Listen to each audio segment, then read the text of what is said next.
An assumption here that there is a separation between your life and my life. In reality, there is only life. We have each managed to capture a part of this life, but there is only life.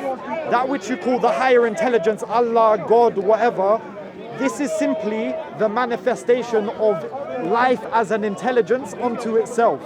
We are all manifestations of the same intelligence. I have managed to capture a physical body. It's separate from your physical body. But once we go to the higher self within, there is no separation.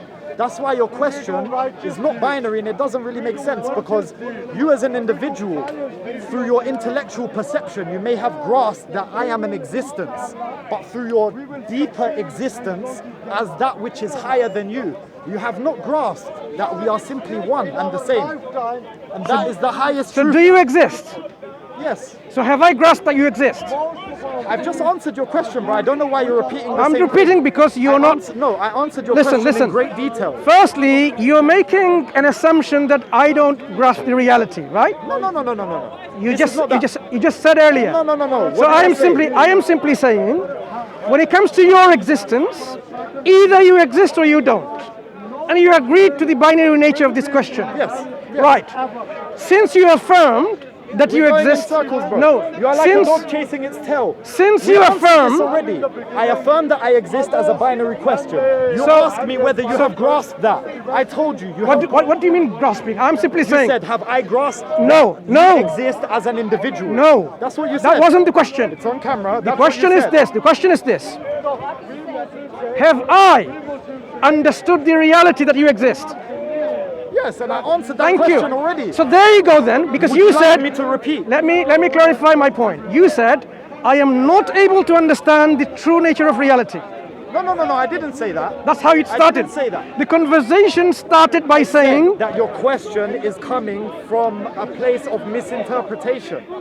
You are seeing reality as a bunch of individual organisms. Let me rephrase this question. I'm telling you from my perspective. Let me rephrase this question. It's not like that. Let me rephrase this question. The Creator, when it comes to the existence of the Creator exists or doesn't exist? Is there a third possibility, options? I think so, yeah. Which is? I mean, there are many possibilities. Nature could be cyclical, could it not? Nature could be a creator onto itself. I didn't ask you what nature, I said. No. The creator's existence, brother, please. Either... Mansur, please. Go ahead. I respect you as a speaker, as an intellectual, but don't try to hijack me and what I say. I've explained Finish your point. I've explained very clearly. You asked me if it's a binary question, whether the creator exists or the creator doesn't exist. Sure. I'm telling you, no. The nature of the universe, you're trying to apply your human logic to it. It's greater than your human logic. There could be many more possibilities than simply binary, saying the creator exists or the creator does not. Such as? What if the universe is the creator itself and there is nothing outside of that? That's a third option there for you. Yes or no? So you're basically affirming whatever you call the creator, like the universe, the question... No, are you allowing me to now respond? You're trying to... Are you allowing me to respond? I am, of course. But Thank you very much. Thank you very much. So I heard to my initial question, your response. My question was, when it comes to the creator and the creator's existence, either the creator exists or doesn't exist. What you are trying to do is saying, this creator can be the universe. Give that as a possibility. Let me finish. Even if the creator is this universe, the question remains the same. The universe exists or doesn't exist? No, listen. Wait, I have not finished my point. Sorry, please go. Thank you. So even if you call this universe the creator, the question remains the same. Is this universe in existence, exists, or it doesn't exist? Is there a third possibility? Of course, we have already described three possibilities. Which was the third one? The one that you just said, that the universe is in itself the only entity that exists. Is this the same possibility as there being an external creator and as there being no creator? No, it's a separate possibility. So we have already described three possibilities. You have totally missed the point. I'm going to try to explain further because it's my explanation that is at fault, not yours, right? So hear me out. When it comes to the existence of a creator, you can call creator God, you can call creator the universe, right? That's wait. But this is a problem of Excuse me, listen. Please, can I interject? No, let me finish my point. I'm trying to clarify to you what you have missed from me, right? I'm trying to clarify to you. So when it comes to the existence of a creator, something that created our cosmos, either the universe itself is the creator, or there's a creator for this universe. We are talking about the existence of a creator. No. Can I respond now? You are. I am. So hear my point then. Okay. Creator is a concept which is an entity or a thing or an agent that has brought about our cosmos. Yeah? So whether you want to say this is created, our universe and cosmos is created by absolute nothingness, or it was created by something. When it comes to these questions about how did this something come here, possibilities are like this. I'm going to rephrase that question for you now. It was either always there, and that thing that was always there get rise to that change which is here now, or it wasn't always there, and it popped into existence from nothingness, or it popped into existence from something else. What it means is still, it is the creator exists or doesn't exist. I hear what you're saying. I feel like now we are leaning into argument from causality. And I don't want to lean into this argument because I'm not here to argue with you about the existence of God. Because But that was my question. No, but I know you firmly believe in this. And me, I have my own belief. I call it a belief simply to use the common language that we use. I know what I know as well. I don't believe in an external God. What I say is that we know what we know. We don't know what we don't know. So for anybody that's coming from a scriptural religion, they are asking you to believe something from somebody else's words, right? For me, what I'm saying is that the only truth that you can glean through religion is from experiential truth. You see, Muhammad, he experienced God on the top of Mount Ararat. No, he experienced God. He saw God come through the form of the angel Jibril. Jesus, he experienced God as well, right? It wasn't Mount Ararat, and it wasn't God in the form of angels. Keep the distance. I'm sorry. Okay, maybe I got the details wrong, but did Muhammad experience God, yes or no? That wasn't experiencing God, no. So Muhammad never okay, that's what you say, that's fair enough. They say, so did God manifest through angels or no? Or the angels came on their own free agency? Brother, one second. A human being. Carry on. So what I'm saying is this, the basis of religious or spiritual knowledge, I should say, is experiential truth. Brother, please, we're having a conversation. So basically what I'm saying is it should be, if you have spiritual knowledge, it should be based on an experiential truth. For you to listen to Muhammad that has written these words down and you say, I believe that, you believe him only in his words. You have not experienced what Muhammad has experienced. He didn't write these words either. Okay, carry on. That's okay. I'm not a Muslim. I'm sorry if I get the details wrong. You're more versed than me in that. These are basic details. If you need to correct me, you No, can I'm saying correct these are me. basic details. That's okay. I don't know them. If you need to correct me, you can correct me. No problem. What I'm saying is that these people, Jesus, whatever, they experienced this truth and they tried to share it with people. You have I don't know if you've experienced it or not, but the majority of religious people, they read what is written and they believe it without experiencing it. Me, I'm saying that if you want to know God, whatever God means to you, if you want to know that, you must experience it. That is my only assertion. Does experience lead us to truth? Yes. Experience is the highest truth. So when people experience which is different than your experience and they contradict each other, both of them are truth. Of course. What is true to me is true to me. It's my truth. What is true to you is true to you. It's your truth. The matter is the matter. So there is no such thing as absolute. It's all subjective and relative. There is absolute truth. You just said, what is true to me is true to me, and what is true to you is true to you. But we That need means to make a distinction wait a between second. experiential Wait a truth. moment. Wait a minute. If my experience, and from that experience, the knowledge that I get is totally different and contradictory to yours, do I have the truth or do you have the truth? At the end of the day, We're asking the wrong question here. I am asking you a very simple question. No, but what I'm telling you... Do I have the truth from my own experience that leads me to the truth? Or do you have that truth? Okay, I can answer your question very simply. There is one absolute truth, and that is that which is higher than the physical realm. That is what the absolute truth is. I believe, no, I don't hold any beliefs. I don't hold any beliefs. When you hold a belief is the root of ignorance. If you preach a belief to me, it means that you want me to believe something without any sufficient proof there. The Quran is not a proof. It's not a proof in itself. Can I have a conversation, if you don't mind?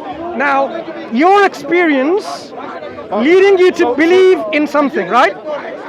Does your experience lead up to the absolute truth? Sorry, I didn't finish actually. Please let me qualify my statement. But bear in mind my question that you're answering. Yeah, I'll finish it. What I was saying is that we have the highest level of truth, and that highest level of truth is that there is only one being, that is the absolute truth, and we are all simply manifestations of that one being. It's the highest truth. Below that, we have our physical bodies and the limitations of our physical bodies and our minds. In that realm of the physical, what we have is the experience and the perception. Based on your perception, you create your own level of truth. This truth that we're talking about, it's not on the same level as the highest truth. But if I take it to be a truth and it affects the way that I live my life, it's a truth for me. If I accept Islam to be true, and I follow the practices of the Quran, and I live that as my life, it's my truth. Whether Allah really came through the angel Jibril and spoke to Muhammad, doesn't matter. I accepted it as a truth. The actual truth of the veracity of the matter is not in question. What is in question is the way it's allowed me to live my life. That is what we call personal truth versus absolute truth, and that's what I'm talking about. Describe to me the characteristics and attributes of the absolute truth. Okay, it's like this. There is but one. There is only one. What is the attribute of that one? Let me finish, please. Then you can ask your question. There is but one. This one, it is the highest truth. It is beauty. It is existence. It is knowledge. It is bliss, absolute and eternal. Right? How do you get this? This is through internal reflection, meditation, experiential truth. What if someone... I have experienced Wait, this, brother, 1 second. That's what I'm telling you. I've experienced this. 1 moment. When you experience this, suppose someone else doesn't experience this and they experience something contradictory to that. Does your experience lead to that absolute characteristics of the absolute truth? Can you let me finish, please? Because you're asking me questions before I finish my statement. My statement was this. You asked me to qualify what the absolute truth was, right? Okay. I didn't finish yet. So I said, the highest form of the truth is the oneness of all of reality. The fact that it's just one being and it's bliss, absolute and eternal. Knowledge, absolute and eternal. Existence, absolute and eternal. Below that, we have the physical world. What we see in the physical world is simply an illusory reflection of that which is divine. We, as humans, we have a nature of duality. We are part of this illusory physical world. I'm not interested in that. My question is a qualified question, which is not about these illusions of this reality, the attributes of the absolute truth. Right. Bliss, beauty, knowledge, eternal existence. But to name a few, it's everything you can imagine. Hang on. It's everything. Wait a moment. Give me a few more. Yeah, sure. You said everything. Give me a few more. No problem. Go on. Characteristics. It's everything. For us to try to define it. Ignorance? Everything.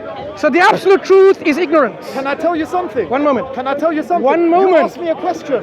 You asked me a question. Is the absolute truth ignorance? Let me answer your question, please. Go ahead. The answer is, can you have wisdom without ignorance? Can you have knowledge without ignorance? No, you cannot, because they are absolute extremes. You cannot have wisdom without ignorance. So of course, for there to be wisdom, there must be ignorance. That's why we see the illusory physical world. Forget the physical world. The absolute truth is knowledge and ignorance at the same time. Of course. Non-existence? Bro, it's everything. Wait. What is non-existence? We are trying to define it. One but moment. Here is the problem. One moment. Let me clarify my question to you, my friend. Is the absolute truth non-existence? No, you are trying to catch me with word games. I have defined clearly to you what I believe. No, you said everything. I've defined clearly to Non-existence is part of this everything. So is the absolute truth non-existence? Bro, I told you already. What we see as reality is separated into the. I am not asking about No. illusion of the physical reality. Forget all of that. Can I just Concentrate only on the absolute truth. Brother, listen. At the end of the day, I'm trying to give you my point of view and my wisdom. But why are you deflecting your I'm not answer deflecting it. to something that we are not even interested Listen, in? brother, because at the end of the day, you're trying to. Can you just move a little bit? Sorry, You're just coming trying closer to and closer, shoehorn right? my Keep the answer- distance. You're trying to shoehorn my answer into what you want me to talk about. At the end of the day, I'm not here to argue with you. I'm not here to make you renounce Islam. None of that. I'm here to simply describe my truth.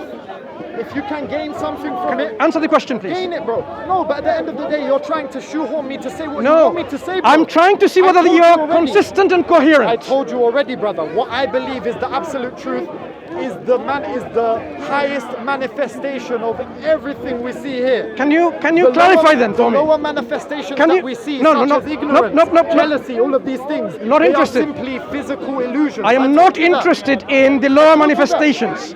The absolute truth, you agree, is eternally existent. Is the absolute truth eternally non-existent as well? No, but what you're doing is you're playing word games here. I'm asking you for It's like clarification. you're asking me, can you fit a square peg into a round hole? The moment You're asking me you, an illogical Subhanallah. question, brother.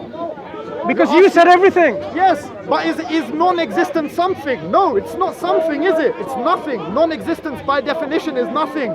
So how can it be Good. included into something? So you agree You're then? asking me a illogical question. Very good. So we are getting somewhere. Now, if the absolute existence, this being, is knowledge or possessor of knowledge, is this being all knowledgeable or ignorant? Listen, Answer in the line with the argument and logic that you used when you answered the questions about existence I and tell you, non-existence. brother, it's not all knowledgeable as because the way you use your language, you're describing it like the higher truth is a human being. It's not all knowledgeable. It's knowledge itself. It's bliss itself. And ignorant at the same time. Brother, I told you, ignorance and knowledge, they are two sides of the same coin. I am not asking that. They cannot exist without one another. I am saying for there to be you're- knowledge, for you know there what? to be knowledge, there must be ignorance. Yes or no? Let me tell you what I mean. What do you mean? How Brother. can you have knowledge without ignorance? There cannot be ignorance without knowledge. There cannot be knowledge without I know it's ignorance. difficult, but please be patient. Are you suggesting to me that the absolute being who is knowledge, but at the same time is ignorance? Brother, I told you. Clarify that. No, but I don't need to clarify because I've explained clearly already. What I Which said is- which is? we have the higher spiritual truth is above the physical. And realm. I'm only interested in that. But Nothing below that. No, but you cannot separate them. Okay, That's thank what you. I'm saying. You're Thank you, trying thank you. to attack That's my- it, that's it. Have a nice day. Nice one, brother. Have a nice day. Have a nice day. No, that's why I'm trying to avoid a meter distance, as you realized. Have a nice day. Is there any more?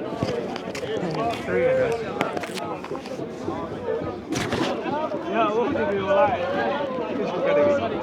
live.